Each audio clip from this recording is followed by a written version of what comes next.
Niteka abakunzi ba televiziyo isanganiro kubana namwe muri ano makuru muri mibwi Kirundi tuyahera ku ngingo zikurikira. Ibarabara ry'igihugu nimero 1 kuva mu gice kiva ku bitaro byitiriwe Hakalede gushika ku kirimba c'umukuru w'igihugu ngo rigiye gusubirwamwo neza. Byashikirijwe n'umushikiranganje ajejwe inyubako mu rugendo yagize kuri uyu wa mbere.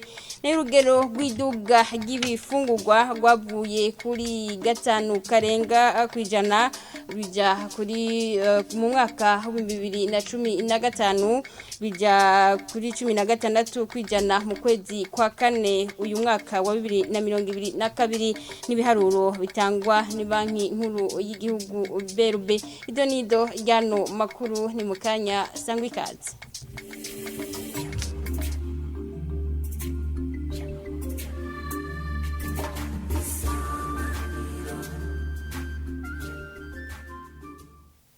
Dasiye kubaha ikaze murano makuru tuyahera mu bijanye n'inyubako.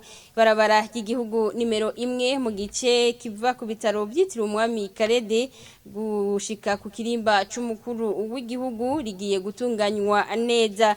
Byashikirijwe kuri uyu wa mbere n'umushikiranganje ajejwe inyubako mu rugendo rw'akazi yagiranye n'abagenzi be ujejwe intwaro yo hagati mu gihugu n'ujejwe amasoko ntanga nguvu Diodone Dukundane yamenyesheje kandi ko ibarabara rigana ikibuga c'indege mpuzamakungu Melchior Ndadaye rigiye kubonesherezwa kuva ku munsi wa mbere ubudacika tumukurikire. Aha tuwejeje kugendura kuri ribarabara riva imbere y'ibitaro rwa Karede riduga ku kirimba c'umukuru w'igihugu. Mwabonye ko naho nyene ariko harakorerwa ibikorwa bitari bike cane cane nkuko mubizi iki gihugu cacu kigenderwa n'abashitsi benshi muri iyi misi irenganye no muri iyi misi turimwo. Uburundi nibwo burongoye ishira hamwe y'ibihugu vya Afrika y'ubuseruko. Iki gihugu kiriko kiragenderwa n'inshuti n'abagenzi ababwiza tunga benshi cane, ingenzi zabaye nyinshi ariko kandi n'uruja n'uruza mu gihugu nago nyene murabona ko gwagwiriye. Iki gice rero ciri barabara byasabwe ko gitunganywa neza kurusha.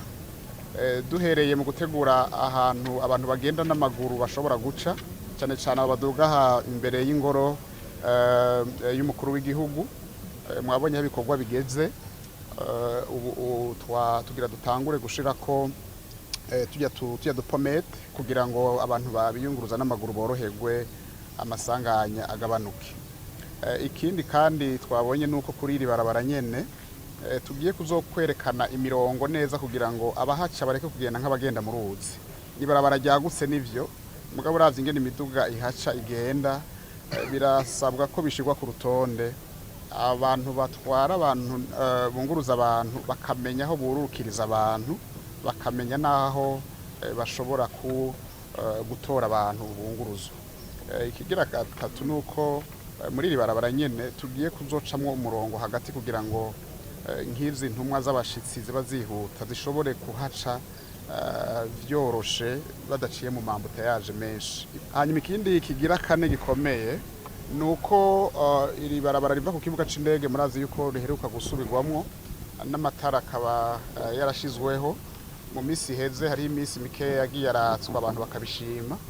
Ubu rero twumvikanye yuko ayo matara muri iyi ndwi nyene asubira kwatswa kandi ntazasubire kuzima.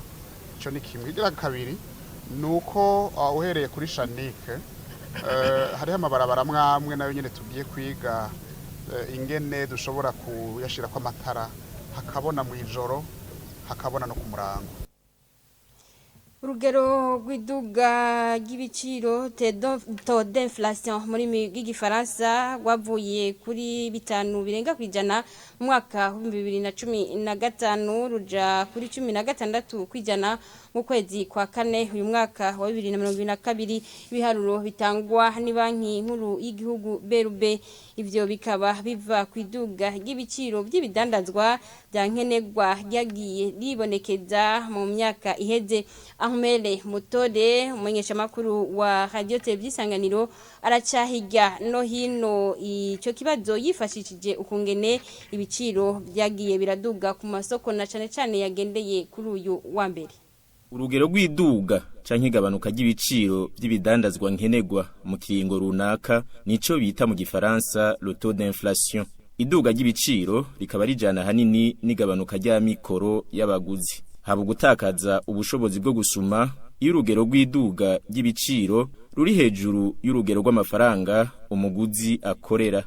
Dufatiye ku biharuro bitangwa ni banki nkuru y'igihugu BRB, mu Burundi urugero rw'iduga ry'ibiciro rwari ku bice 5.9 kwijana mu mwaka wa 2015, ruraduga ruja hejuru y'ibice 8 kwijana mu mwaka uheze wa 2021.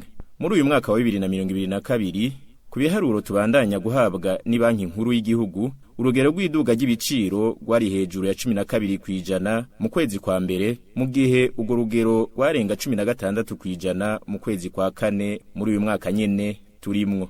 Kuva rero muri 2015 gushika mu kwezi kwa kane muri 2022, urugero rw'iduga ry'ibiciro rwiyongereye hafi 11 kwijana. Iduga ry'ibiciro by'ibidandazwa nkenerwa mu miryango nk'imfungurwa, amahera y'inzu, amazi, umuyaga nkuba n'ibindi niryo risigura iduga ry'urugero rw'ibiciro bita taux d'inflation ruharugwa ni banki nkuru y'igihugu BRB.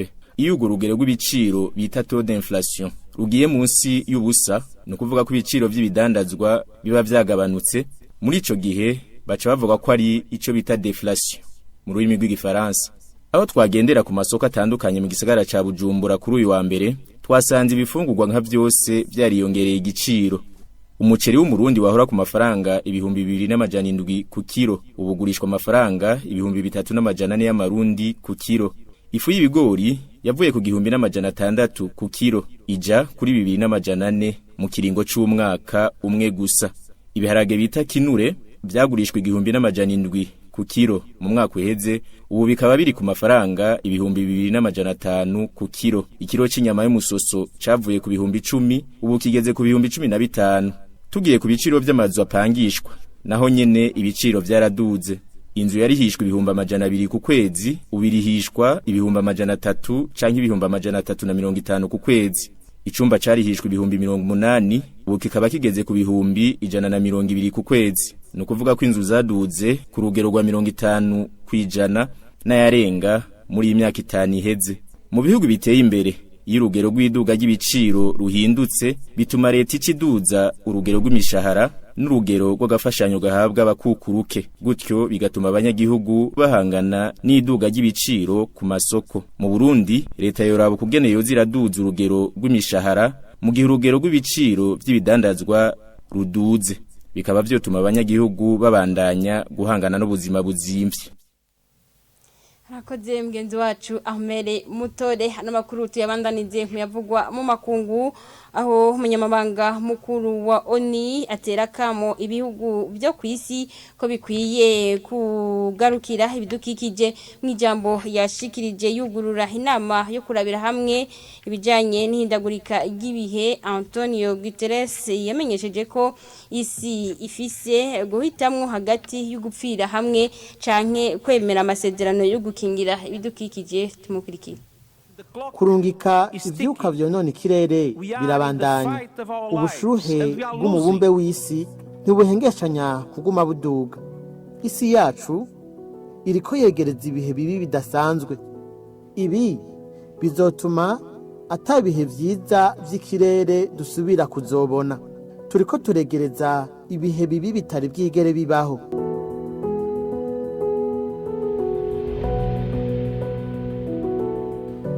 Kugira ntidushike kuri urwo rugero rero, ibihugu vyose vya G20 bigize ibihugu bikomeye ku isi bitegerezwa kwitegurira impinduka.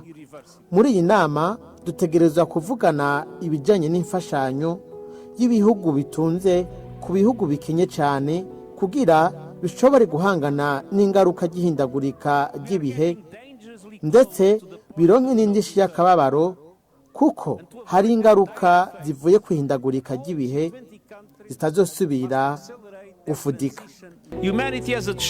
Isi ifise amahitamwo abiri: gukorana neza canke dupfe twese. Ni ugushiraho amasezerano yo kubahiriza ibidukikije canke dushireho ayo kwiyahura twese.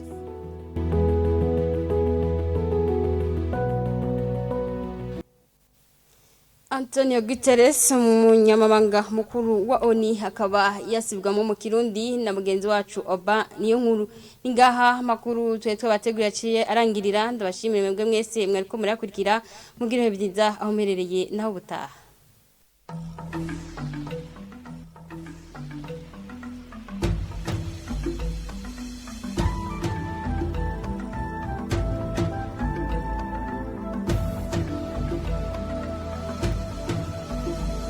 Isa